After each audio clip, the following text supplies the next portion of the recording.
Itong Station Zero, dahil nandito sila sa exclusive part ng Boracay Island, definitely wala masyadong tao.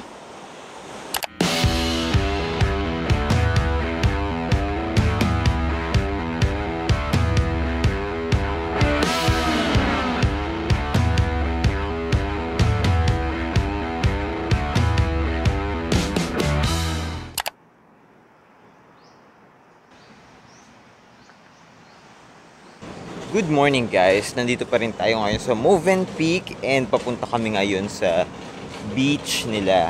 Tapos na kami mag-breakfast and naka-swimming attire na kami. Ayan, swimming attire. Nagsuswimming na rin si Kanlaon. So, punta tayo ngayon sa beach. Let's chill muna there.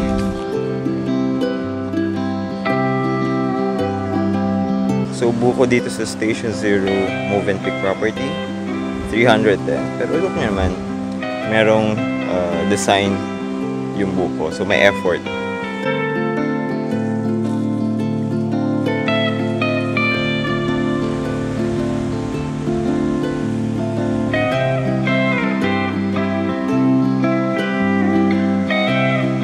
Ito yung Punta Bunga Beach, aka Station Zero, kung saan nagsha-share Shangri-La over there. That's the Shangri-La Boracay.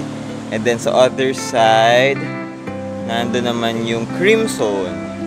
So ito, dito kami nagsistay sa Movenpick.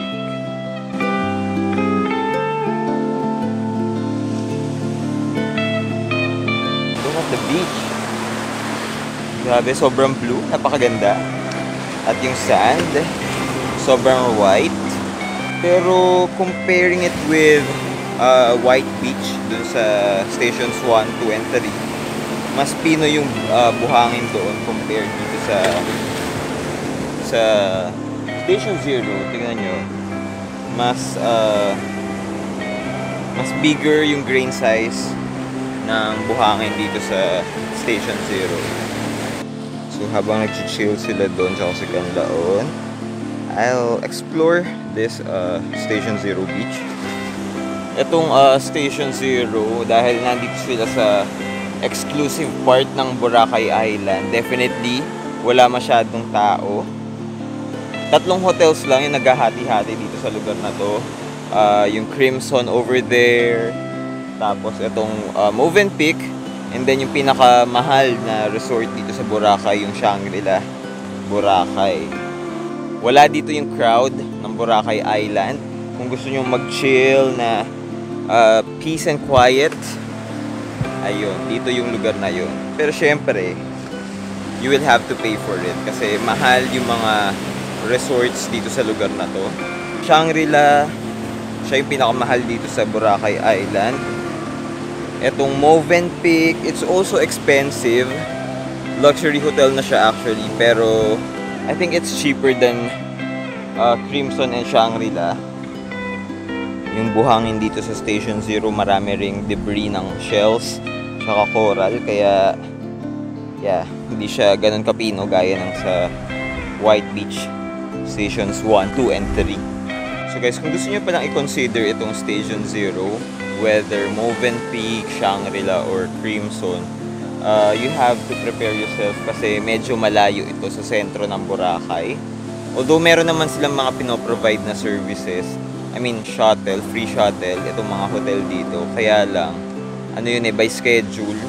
So kung may gusto kayong gawin, hindi nyo basta-basta mapupuntahan doon sa sentro ng Boracay. Kasi nga, by schedule yung shuttle dito sa mga resort na nandito sa Station Zero. May kalayuan din kasi, siguro nasa 15 to 20 minutes din yung travel time from here sa Station Zero pabalik sa Station 2 D-Mall.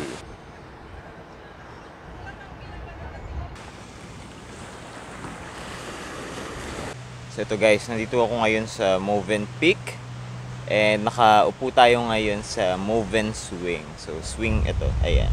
We are nearing the end of our Boracay trip. So ano ba masasabi ko? Well, number 1, Boracay is really popular. Napakadaming tao, napakadaming turista.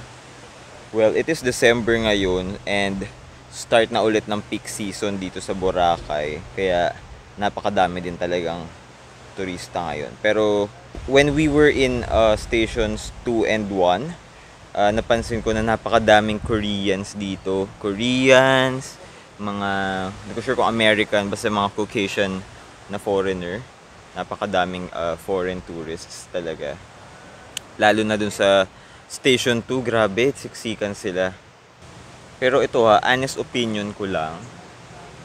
Nung napunta kami dito sa Boracay, hindi ako masyadong na-impress. Siguro I've been to many white beaches around the Philippines, kaya hindi ako sobrang na-overwhelm nung nandito kami napunta sa Boracay. Pero masasabi ko maganda talaga itong Boracay Island, particularly yung White Beach, yung buhangin niya. Yeah, sobrang ganda nun. And then also, na-realize din namin na itong Boracay Island, this beach destination, hindi siya yung lugar na dapat mong puntahan kung gusto mong maghanap ng peace and quiet. Kasi sobrang busy niya. Grabe talaga, lalo sa Station 2. As in, ewan ko, parang city vibe na siya actually, more than a beach destination.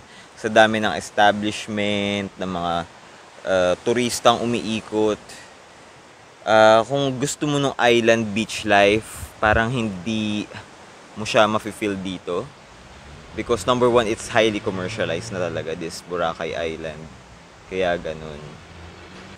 So another thing, kung foodie ka, then you should go here kasi napakadaming restaurants dito sa Boracay. Siguro I will make a different vlog about it.